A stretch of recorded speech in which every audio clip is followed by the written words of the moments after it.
Hey guys, it's Charles. I just want to send out this really quick short video message to you to give you a tool that so many of my clients find unbelievably helpful.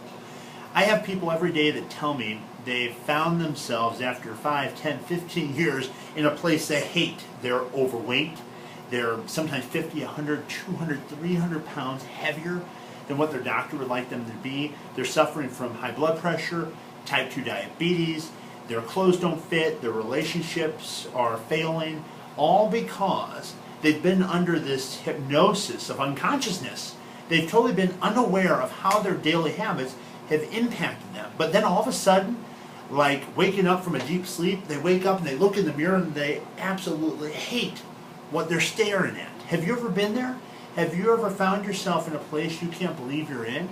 You know, and it wasn't some major decision you made that got you there, but it was a consistent pattern of small choices that ultimately brought you to a place you never intended on being. If you can relate to that, then this tool is going to be something that's really going to help you. The tool I want to teach you is a tool that helps you stay in the moment, staying out of the past, not going back to your past and living there. I'm all about learning from your past. I'm all about learning what patterns you've engaged in before so that you don't repeat them again in your future. But I'm not about using your past as a tool or as an excuse to repeat a behavior that's totally ruining and destroying your present life and ultimately totally rupturing your chances in the future. The way that you can overcome this vicious cycle is by reminding yourself that you're not the person you were when that traumatic experience happened. Maybe when you were a child, you were molested. Maybe you were abused. Maybe you were taken advantage of. Maybe the people that you should have been able to depend on were people that you couldn't depend on. And you were a dependent person at that point. You were a child. You were someone that depended on people that were authority figures. Well, for you now, you're no longer that person.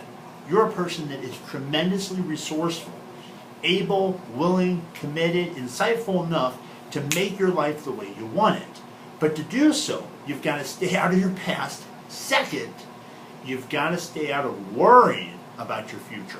I am not at all trying to convince you not to think about your future, not to plan for your future. Quite the contrary. Most people that don't worry about their future are people that have a good plan for it. The people that are worried about their future are the people that don't have any idea about what's to come. So of course they're going to feel worried and have anxious feelings about what's to come because they really don't have any idea or any plan or any strategy to deal with it. The best way to calm anxiety, to calm worry, to calm fear is to take action. When you feel these emotions like fear that you've interpreted as something that's negative, start to hear those things as things to call you into action. They're a signal. They're telling you there's something that you need to get ready for.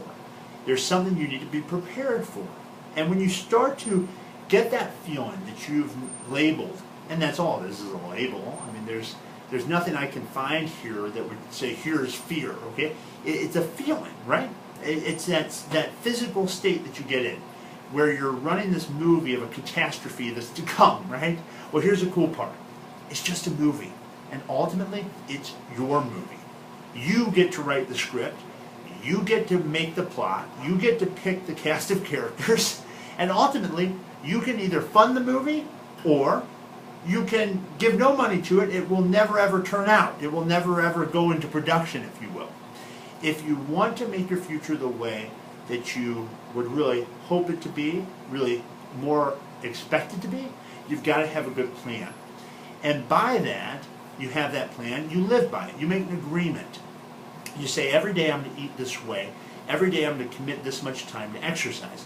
When that becomes the driving force in your life, that agreement you made, when that becomes the absolute must for you, something that you absolutely won't let anything get in the way of, no matter who's around you, no matter what's happened to you in the past, no matter what's coming in the future, you say, this is the most important thing to me right now. It's what I'm truly committed and dedicated to. And you stay in that moment of the now, saying every choice I make is either taking me closer to where I want to be are pulling me away from where I want to be, when that becomes your way of thinking, you're unstoppable. But to do so, you've got to stay away from time travel, as I say. You can't say you're doing better than you used to, so I'm going to go ahead and give myself permission to cheat. Okay? Because you're really escaping the present moment, and you're comparing yourself to how you used to be, when in reality, that has nothing to do with right now. What has to do with right now is how you're acting right now. Second, you can't tell yourself, I'm going to go ahead and get off the track today. I'm going to take a day off from the gym. I'm not going to work out. I'm going to have something that I know is not part of my plan because tomorrow I'm going to be back on track. That's the same demon at work, if you will. It's this idea that I can break an agreement with myself because I'm better than I used to be, or I'll be better in the future. If you use that as a way to live, you're going to live in a constant state of distraction, never really optimizing yourself or reaching the heights of success that you're capable of. So stay in the present moment.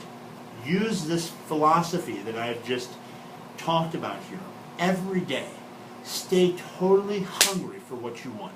Get excited about your future by having a good, detailed plan for it. If you don't know what to do, if you don't know what you need to be eating to lose the amount of weight you want to lose, by all means, get my book, Think and Grow Thin, or find someone around you that has the look, that has the body, that has the energy, that has the health that you want, and learn everything that they do. Because a successful person has a strategy, has a set of guidelines that they live by every day. If you'll learn those guidelines and you'll live by them every day and you'll be consistent with them, as consistent as they are, why can't you have what they have? The people around you, the resources are there. You need to tap into that part of yourself, that undying, perpetual, everlasting, God-given part of yourself that says, I deserve the best. I deserve to feel good. I deserve to have the quality of life that I want.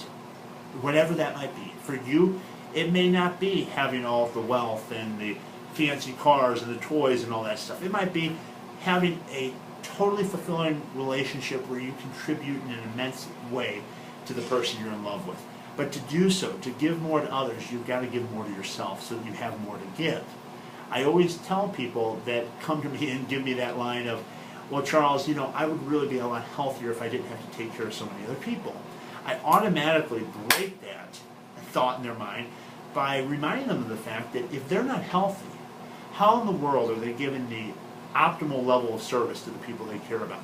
If they don't have the amount of energy that they're capable of having, how in the world do they believe in their heart and their soul and in their being that they're doing the best for their family, that they're sacrificing?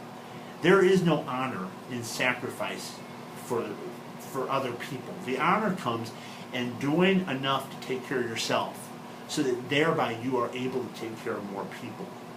If you're unhealthy, if you're not taking care of you, you can't have as much to give to others.